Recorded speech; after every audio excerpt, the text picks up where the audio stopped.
Hello again, everybody. This is James Bartley, and you're listening to the Cosmic Switchboard Show. Today, in this first segment, I'm going to be talking about what happened to Dean, my colleague, who is the webmaster and, in many ways, the brains behind the Cosmic Switchboard, without whom we would not be able to have a Cosmic Switchboard Show. Dean was deliberately rammed into by an entity-infested motorist the other day, and this resulted in him suffering injuries.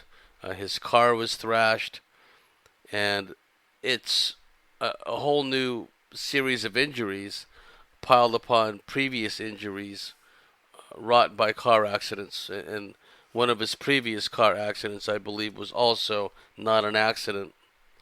The powers of darkness and evil have tried to take Dean out on many occasions and in more than one way, more than just trying to take him out with car accidents. There have been other attempts in other ways. So I wanted to let you know, please send your well wishes to Dean for a speedy recovery. Dean is an amazing guy, a dear friend, and like I said, without Dean, we wouldn't have a Cosmic Switchboard show. So please send him your well wishes and hope for a speedy recovery. We will endeavor to make up for lost time and get these podcasts out as fast as possible to make up for the void last week as a result of this accident, which was not an accident. Some of the guests we have lined up are Sherry Sweeney, who will talk about the thoughts, intrusive thoughts, and what she did to get rid of them, and how these intrusive thoughts are really entities. We'll be having Gary Hesseltine, one of the top, if not the top, UFO investigators in the UK, and a stalwart supporter, as I am, of Larry Warren. Larry Warren may be a controversial individual, and people may not like him for whatever reason, but as far as I'm concerned, his story is still valid, and it's a story that needs to be told and retold again and again. Where there's smoke, there's fire, and there's something about UK trolls. They're so vicious. It's like there's something in the water over there that makes the trolls just so irksome and vicious and troll-like.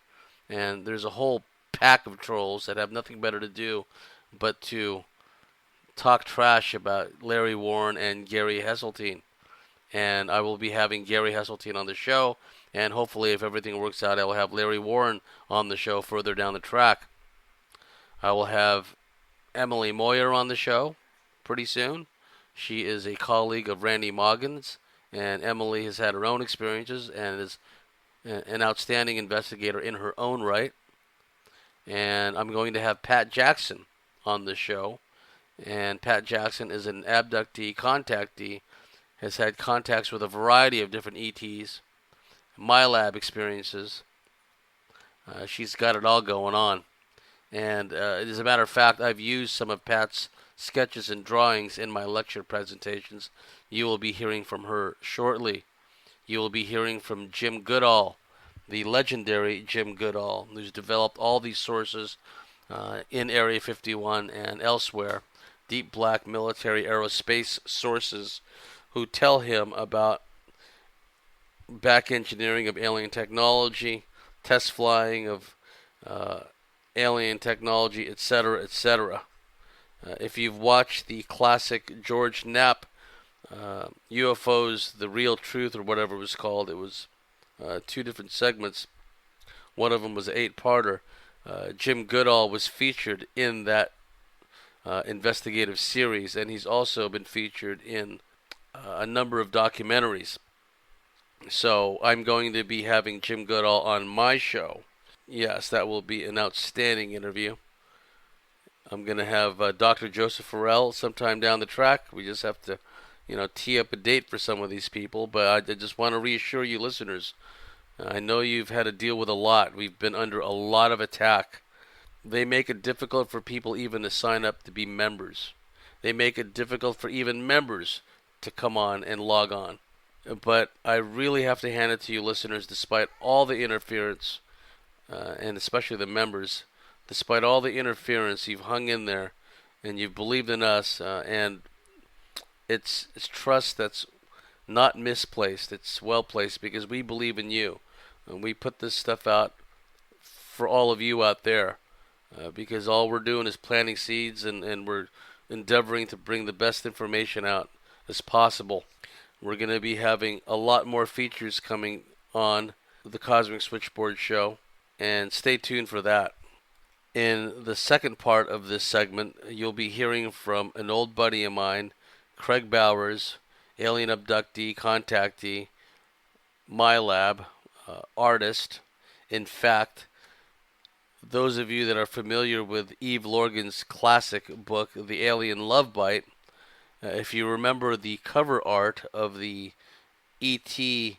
shooting the Cupid arrow, well, Craig Bowers was the one that drew the cover art. And I've used some of Craig's drawings and sketches in my lecture presentations. And you will see in the subpage for the interview with Craig some of his drawings of reptilians and other entities, greys. There has also been, not in the recent past, but back in the day, this race of negative entities that were bleeding over from some other reality, some other dimension that was messing with him and was also having an impact with other people in his life. Craig is an abductee, Milab, like I said, very switched on guy. Been in the field for a long time. He took a hiatus from this kind of research and these investigations for a while. Now he's back in the saddle and ready to go, and we'll be having Craig on a semi-regular basis further down the track because he has a lot of information to share, and he's conducting a lot more investigations moving forward. What I wanted to talk about also was the research Craig and I did in the past and why it's still relevant today.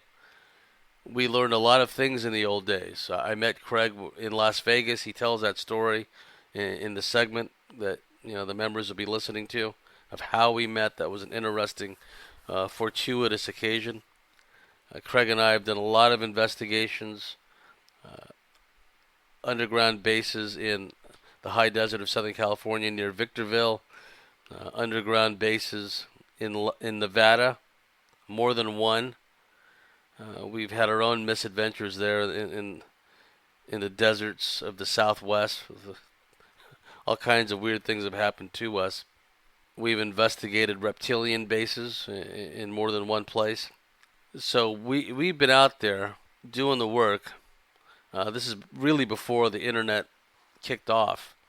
We were out there putting the mileage in, driving for miles and miles to get to where the hot spots were. And over the course of time, we'd met a number of alien abductees, reptilian abductees, Milabs.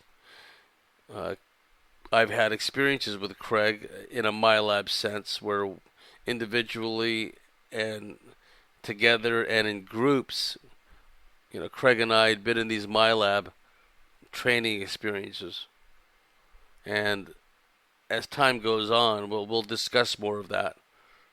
He didn't really have time to get into that in his segment that you'll be listening to coming up next, because he was talking a lot about his background, some of the experiences, the formative experiences that compelled him to really get into investigating this subject. During that time frame in the early 90s, we worked a lot in the high desert, and we knew some of the researchers out there. Joyce Spivey, I mentioned her in the past. She's one of the many researchers who suffered a untimely death. She was introduced to me by Barbara Bartley. Barbara and Joyce Spivey were in frequent phone comms. Joyce was in the high desert of Southern California, Victorville, Barstow area, a real hot zone, real hot spot. And of course, Barbara in Tulsa, which was a major hot spot. They were friends and they talked frequently. And Barbara mentioned to Joyce that she has a good friend in San Diego. Well, why don't you get to know James, right? So the introductions were made. Eve Lorgen and I drove up to Joyce Spivey's house. She was uh, coincidentally, quote unquote, having a meeting on that particular Saturday. So we jumped into Evie's old minivan. I don't know if she has it now, but she had it back then. She put many miles into that minivan and drove up to the high desert. And this is where we met Lorena, who you've heard on the show. This is where we met Donna Hendershot, who we've spoken of before. Donna has since passed away. I met a number of other abductees in my labs. And the high desert was only about 2.5 hours from Las Vegas. So Craig and I and Evie and I would liaise with some of the my labs and abductees in Las Vegas. So we developed quite a network of people who've had similar experiences to ourselves. And we began to learn certain things, and I learned certain things. I got to know Diane Johnson pretty well. Uh, she was one of the original MyLabs to come out, and some of you have heard me talk about her, but her story bears repeating. She was being taken at turns by deep black elements of the Navy, and they would take her out to China Lake, and she would be taken by the Air Force, taken to what used to be George Air Force Base, is now owned by some kind of logistics air freight company that smells of kind of an evergreen type operation. In what used to be George Air Force Base, right across the street from a huge FEMA facility with high walls all the way around. Whole nother story, but Diane was taken underground to both China Lake and to what was then George Air Force Base. And it was during the course of these experiences, I can't remember if it was the Air Force or the Navy that told her this, but they told Diane that within her brain she has a gland, and this gland produces certain hormones which bring about heightened states of awareness, enhanced psychic abilities, metaphysical powers, etc. in so many words. And when Diane told me that, I go, that's interesting. And then I meet Lorena, and Lorena and Diane knew each other. They were friends.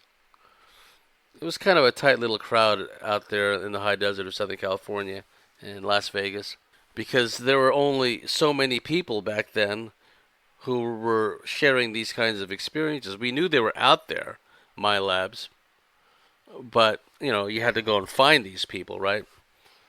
And from my standpoint, living in San Diego, one was more likely to find another my lab in the high desert of Southern California or Vegas than in San Diego, which is a huge area, large population. It just, and I had met some my labs in San Diego, but not too often, right? I had friends down there that were my labs, but there were just not that many compared to the high desert of Southern California, for example. And so Diane tells me the story. Another thing that the military had told Diane too was that gland had pretty much atrophied in most people, in most family trees, in most bloodlines. That gland had atrophied or was no longer in existence. But for whatever reason, in Diane's family tree, that gland, particularly within the females, still existed. And so they had used Diane for remote viewing and other things. And then I meet Lorena. And Lorena, if memory serves, came from a part of northern Mexico, not too far from the Arizona border. Northern Mexico, that is where at least some of the Socorro Indians come from. I can't remember the Socorro, I think it is. At any rate, it's the tribe that Don Juan Matus comes from. And those of you that are familiar with the Carlos Castaneda books, you'll remember that Don Juan Matus, the Nagual, the man of knowledge, that was mentoring Carlos Castaneda, he came from northern Mexico, not too far from the U.S. border, and I think it was Socorro. It was near like Arizona, New Mexico, places like that. Socorro Indians. And it turns out Lorena comes from that part. Her family comes from that part of Mexico, and also her mother practiced some kind of, I don't know if it was Santeria or some other kind of practice. I can't remember, but her mother was some kind of a Indian mystic too, right? Uh, Lorena had the classic Mexican, native Mexican, Hispanic bloodlines, and Lorena likewise had this gift of etheric vision, third eye vision, second sight, call it what you will. She could see the entities overshadowing the host humans. She could remote view. She could astral travel. And she was utilized as an astral operator and a remote viewer by the Navy. And so that was another person that I'd met and gotten to know very well. Bloodlines. Because this is before Ike came out with The Biggest Secret. So we were already on to, and in my discussions with Barbara Bartley as well, it was well known in the field. Bud Hopkins and others popularized the concept, but it was really nothing new about how alien abductions run generationally, multi-generationally. So we already knew that the ETs had interest in certain bloodlines, certain family trees. But then we start adding the Milab overlay into the mix. Okay, Diane tells me she's got this gland in her head, which most people don't have anymore. Lorena comes from a part of northern Mexico. In fact, probably the same tribe that Don Juan Matus comes from, right? The Yaqui Indian. That's the term I was looking for. Yaqui Indian, not Socorro, Yaqui. Lorena likewise had all these gifts. And then I began hearing from other Milabs that had certain gifts, metaphysical powers, if you will. One story which I found endlessly fascinating concerned a Milab named Leisha Davidson. Leisha Davidson was quite well known in the Southern California UFO scene. She talked a lot about the military harassment, the black helicopters that would be around her a lot. And one fine day, Leisha wakes up to find what amounts to a reptilian sentry, a reptilian sentinel guarding over her. And the backstory to that is she was getting messed with, abducted, kidnapped, beaten up by the military. And I don't know what happened. A decision came down from somewhere where the reptilians, a particular group of reptilians, sent a guard to watch over her to protect her from the military. In fact, Leisha said that this reptilian would pace back and forth in her house like a guard on sentry duty. I thought that was interesting. So I began to hear these stories from people, and I began to network with Milabs and Milab researchers, Dr. Carla Turner, Leah Haley, who was very well known in the field. And it became apparent to me early on that there's something different about these people. There's something about their genetics, something about their bloodline. They seem to have, some of them anyway, quite enhanced gifts. And this made them an object of interest to deep black elements of the military. And getting back to Craig, what we're going to talk about in a future segment is some of the training we'd been through. And Craig and I, and truth to tell, this group of Milabs, many of them in the high desert, some in Vegas, some in San Diego County, me included, we would have these training scenarios where we would be tasked with surviving different types of apocalyptic scenarios. Civil unrest, civil war, nuclear attacks, alien invasions, just a wide variety of different contingencies. We would be put in scenarios simulated to make us believe that We had to survive in contaminated uh, environments, chemical, biological, nuclear type environments. And we would be trained in how to survive and thrive in such scenarios. And Craig was part of that training process. And we went through a lot of psychological training together. Not only Craig and I, but the others that were part of this group Milab training scheme.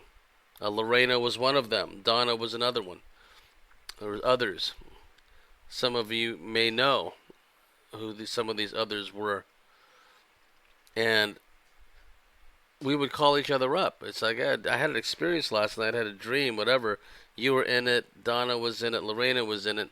And then, again, this is before the internet, so we would call each other up and we would ask each other, did you have any dreams last night? Did you remember seeing me in your dream or seeing me in your experience? And we would compare notes and, put this picture together. And we'd realize that we'd all had a shared experience together.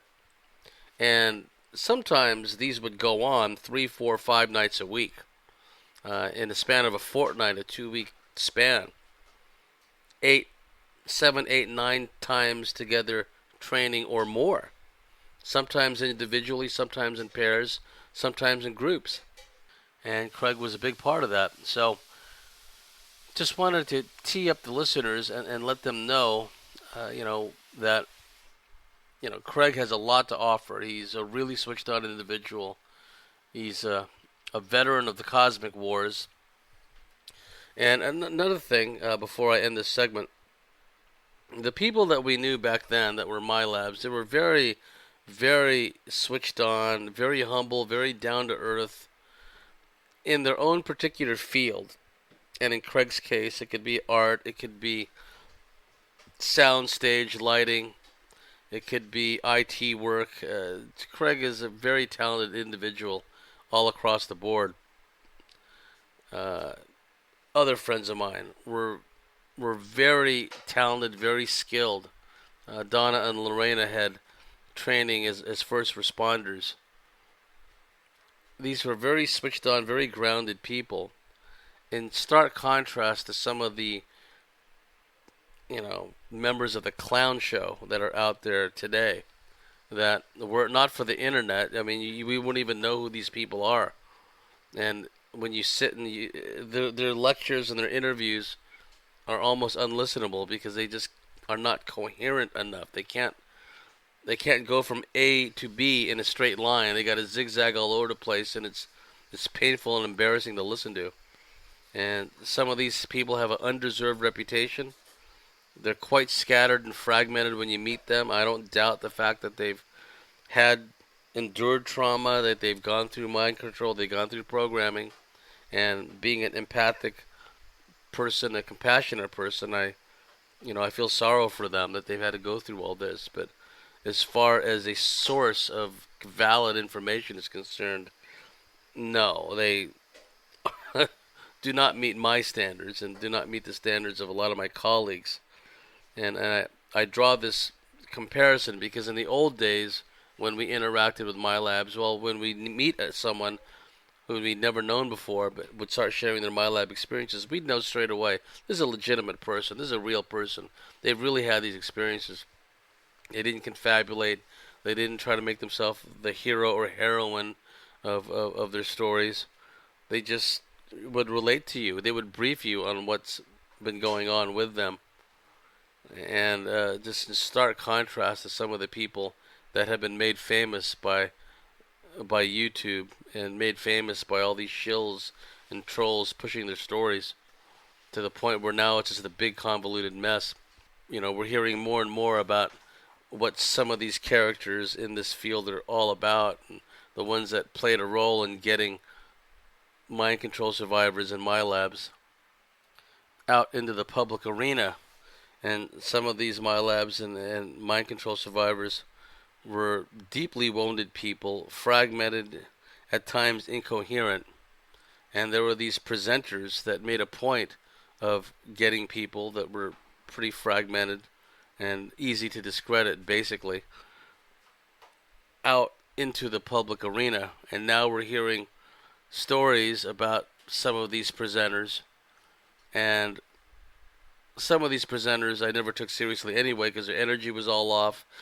I detected a very foul, negative energy from some of them. I felt an agenda was working through them or was driving them, and now it's all coming out.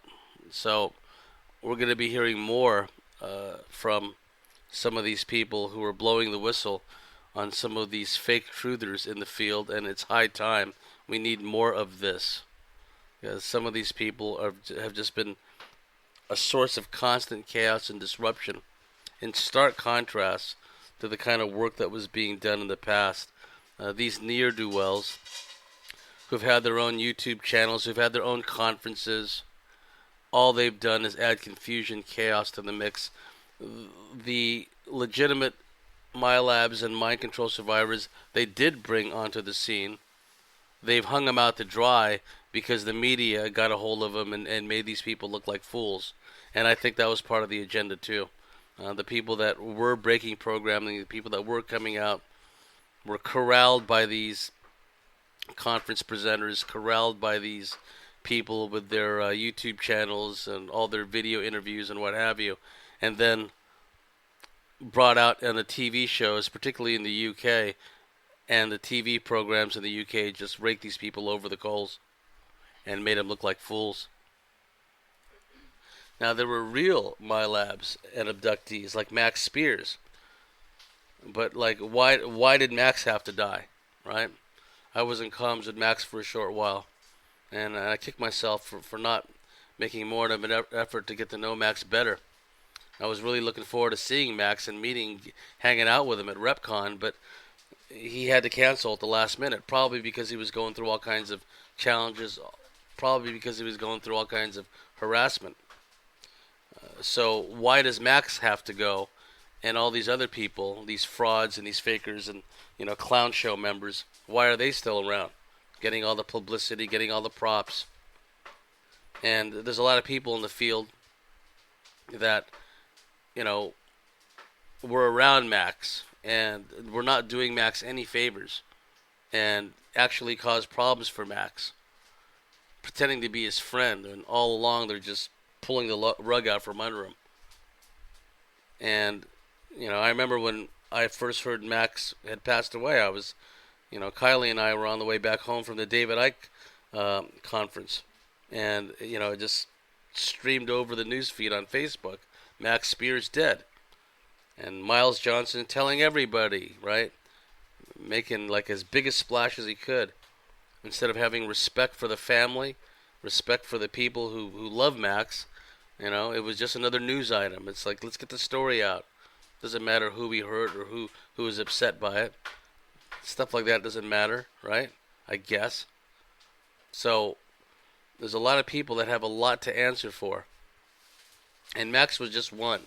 There have been others, that Milabs in particular, that have been severely harassed and in some cases been killed. So I want you to keep all this in mind, because when you hear from Craig, you're hearing from one of the originals from back in the old days, before there was an internet, when we used to have to go miles to meet other people like us. We just didn't meet them on the internet or meet them on Facebook or social media. We had to make the effort. We had to get into my car, get into Evie's minivan, get into Craig's truck, and drive hours to meet somebody, and just to have an hour or 2 hour chit chat at a cafe or a restaurant with somebody. And we made that extra effort to get out there to meet these people, because it was important to us, it was important to them. And we need to get back to that state of mind, that attitude of service to others, because by serving others we serve ourselves in the long run, instead of using others. So anyhow, we've reached the end of this first segment of the Cosmic Switchboard Show. In part 2, members only, you're going to hear from Craig Bowers, alien abductee, Milab artist, sound light engineer, who's been the sound light guy for many major acts in the music scene, all genres of music. And Craig is an old friend of mine. I vouch for his authenticity and sincerity 100%. For all our dear listeners out there, whatever you may be doing, wherever you may be, have a very pleasant time, and stay tuned for part 2.